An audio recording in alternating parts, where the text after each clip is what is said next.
بیت الخلاء میں داخل ہوتے وقت جو ہے اپنا الٹا پاؤں اندر ڈالے، پہلے دایاں پاؤں الٹا، لیفٹ لیگ ڈالے آپ پہلے، اور مسجد میں داخل ہوتے وقت سیدھا ڈالے. تو یہاں الٹا یاد رکھیے. بہت سے لوگ بس طہارت کو تو جانا ہے، کیا پرواہ کون سا پیر جا رہا ہے، بس جانا ہے. یہ سنت کا بھی اہتمام کرے. اس سے کیا فائدے ہو سکتے ہیں دنیاوی اعتبار سے واللہ عالم، لیکن ہم اس کے فائدے اٹھا رہے ہیں. کچھ چیزیں ایسی ہوتی ہیں جو سمجھ میں نہیں آتی، لیکن اگر بنانے والا اتنا حکیم ہو تو آپ اعتماد کر لیتے ہیں. بھائی یہ دوا ہے، اس میں کیا پتہ ہے کہ آپ کو نہیں، پھر کیوں کھا رہے؟ نہیں، وہ حکیم صاحب نے دیے، وہ بہت ہوشیار ہے، انہوں نے اگر دیے ہوں گے تو فائدہ ہوگا. تو رب نے جب کہہ دیا، اس کے رسول کے ذریعے بتا دیا، تو بس کر لیجیے عمل. فائدے کیا ہے آپ اٹھاتے رہیں گے، سمجھ میں آؤ نہ ہو. لیکن سائنسی اس کے کچھ نہ کچھ فائدے، کہ تو اسلام نے جن چیزوں کو حلال قرار دیا اور جو آپ نے کر کے بتایا، وہ کام کبھی بھی انسانی نفع کے لیے، انسانی فائدے کے، اور جو کام آپ نے نہیں کیا اور شریعت نے اس کو حرام قرار دیا، وہ کبھی بھی نقصان کے لیے انسانی، وہ اس کو فائدہ نہیں دے سکتا. ٹھیک ہے، کر لیجیے عمل بس.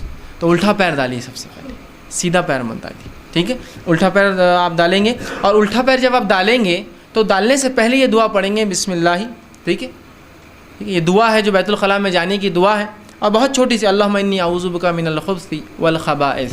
اے اللہ میں تجھ سے، بسم اللہ، اللہ کے نام سے، اے اللہ میں تجھ سے پناہ چاہتا ہوں خبث اور خبائث سے، مطلب وہ جنوں سے جو انتہائی قسم کے غلیظ جن ہوتے ہیں، اور جو انسانوں کو جب وہ ننگے ہوتے ہیں، پیشاب یا پیخانے کی حاجت کو جاتے تب تاڑتے ہیں، تب تکلیف پہنچاتے، تب ایذا دیتے ہیں. تو میں پناہ مانگتا ہوں ایسے جن سے، خبث اور خبائث ان کی مذکر مؤنث سے، مذکر خبث اور مؤنث جو خبائث، ان دونوں سے میں تیری پناہ میں آتا ہوں.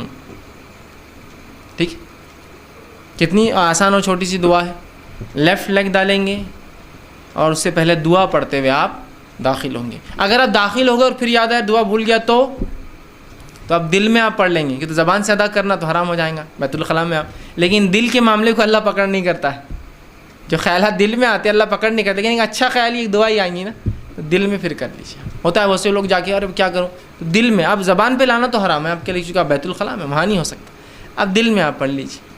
ٹھیک ہے، تو آپ دل میں پڑھیں گے اس وقت، لیکن آپ زبان سے ادا کرتے پہلے اندر جو ہے داخل ہوں گے.